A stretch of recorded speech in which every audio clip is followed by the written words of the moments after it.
All right, here with Tim Henggeler of Amp. And Amp Powerstep has been a leader in the electric step world for a long time. Absolutely. And but there's something new here, Tim, so you're going to tell us about it. So this year at SEMA, we are showing our new Amp Smart Series Powerstep.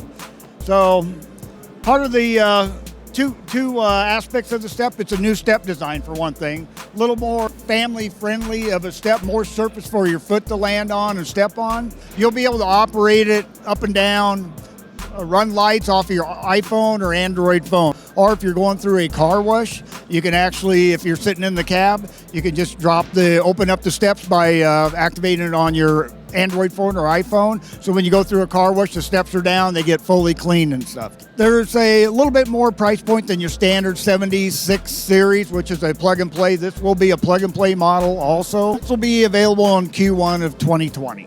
Fantastic. Thanks, Tim. Yep, thank you. Okay, so we're looking at the Amp step here, and Craig comes by and he says, "You told us something, Craig. What did you say?" Said it's the best money I ever spent on a vehicle. How come?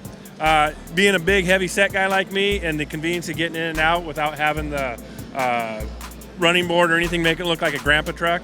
It's clean, it's nice, it's efficient, well built, and it's a good product. Awesome. Thanks for letting us know. Appreciate it. If you like this video, make sure you check out the rest of our product showcase series, as well as our Hot or Not series and our daily SEMA highlights.